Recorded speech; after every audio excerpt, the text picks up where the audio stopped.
আসসালামু আলাইকুম। আমাদের সকলের কথা আছে এমএফএস কোম্পানি, বিকাশ বা নগদের এগুলো চার্জ বেশি নিচ্ছে, আর এ সকল চার্জ যাচ্ছে বা কোথায়। তো আজকে ভিডিওতে আমরা আলোচনা করবো এ সকলের চার্জ কোথায় যাচ্ছে বা কিভাবে যাচ্ছে বা কেনই তারা চার্জ বেশি নিচ্ছে, কমাচ্ছে না। 2010 সালের আগেও যখন আমরা লেনদেন করতাম তখন কিন্তু কুরিয়ারে বা ডাক বিভাগের মাধ্যমে কিন্তু আমরা টাকাগুলো লেনদেন করতাম, এবং যেটা ছিল খুব ব্যয়বহুল।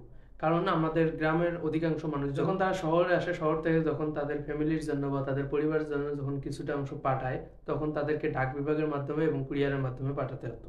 2010 সালের পর থেকে কিন্তু সেটা মোবাইল ব্যাংকিং বা আমাদের হাতের মুঠোয় চলে এসেছে। 2011 সালে ডাচ বাংলা মোবাইল ব্যাংকিং সর্বপ্রথম যাত্রা শুরু করে বাংলাদেশে। এর ঠিক 3 মাস পর বিকাশ নতুন যাত্রা শুরু করে। এরপর থেকে কিন্তু তাদের একটা চার্জ নির্ধারণ করা থাকে, সেই চার্জ অনুযায়ী টাকা কাটে। আসলে এমএফএস কোম্পানিগুলোতে 12 থেকে 18 টাকা বা 18.5 টাকা পর্যন্ত চার্জ কাটা হয়। তো সেক্ষেত্রে আমাদের ব্যাংকের তুলনায় কিন্তু অনেক বেশি চার্জ কাটা হয়। এখন অনেকেই বলবেন যে কেন ব্যাংকের থেকে অনেক বেশি চার্জ কাটা হয় বা কেনই বা এমএফএস কোম্পানিগুলো বেশি চার্জ নিচ্ছে।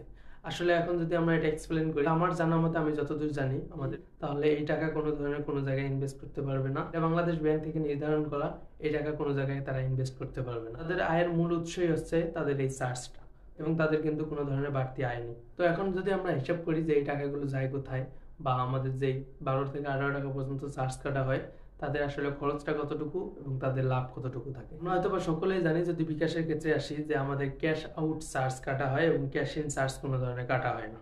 তো আসলে ক্যাশ আউট এবং ক্যাশ ইন চার্জের ক্ষেত্রেও কিন্তু যারা ক্যাশ আউট করে তাদেরও একটা লাভ থাকে, এবং যারা ক্যাশ ইন করে তাদেরও কিন্তু একটা লাভ থাকে। তো এখান থেকে যে এজেন্টের মাধ্যমে ক্যাশ আউট করা হবে, সেই এজেন্ট পাবে 25%, এবং যে এজেন্ট ক্যাশ ইন করবে সে পাবে 23 থেকে 25%।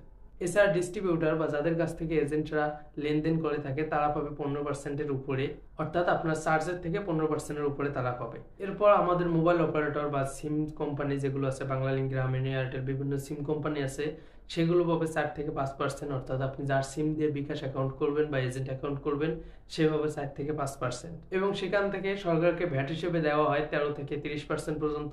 যদিও এক এক এমএমএস কোম্পানি এক এক চার্জ নিয়ে থাকে, সেক্ষেত্রেও কিন্তু এই ধরনের চার্জ গ্রহণ করা হয় 13 থেকে 30%-এর ভিতরে। হিসাব করার পর দেখা যায় ম্যাক্সিমাম কোম্পানি গড়ে 16 থেকে 16 টাকা 50 পয়সা পর্যন্ত তাদের খরচ যায়। হিসাবের পর জানা যায় এমএফএস কোম্পানিগুলোতে প্রতি 1000 টাকায় 16 টাকা থেকে 16 টাকা 50 পয়সা পর্যন্ত তাদের খরচ হয়ে থাকে, বা বাইরে যেগুলো আপনাকে যে পার্সেন্টেজগুলো দেখালাম সেগুলোতে খরচ যেয়ে থাকে।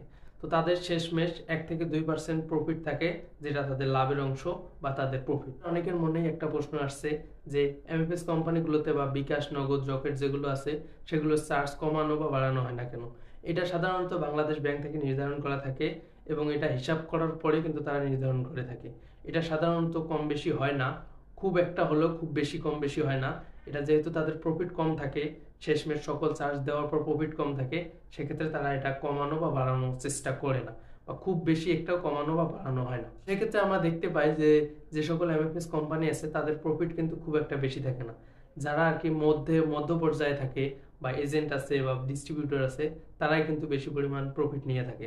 অর্থাৎ 100 টাকার ভিতরে এজেন্টরা যে ক্যাশ আউট করবে সে পাবে 25%, এবং যে ক্যাশ ইন করবে সে পাবে 23 থেকে 25%। এখানে যদি 50% যায়, এরপর আমাদের ট্যাক্স আছে, ট্যাক্সে দিতে হয়। তো আজকে ভিডিওটি এ পর্যন্ত। ভিডিওটি একটু উপকার আসলে লাইক করতে ভুলবেন না। চ্যানেলে নতুন হলে সাবস্ক্রাইব মাস্ট বি। দেখা হচ্ছে খুব শীঘ্রই পরবর্তী ভিডিওতে। ততক্ষণ সবাই ভালো থাকবেন, সুস্থ থাকবেন। খোদা হাফেজ।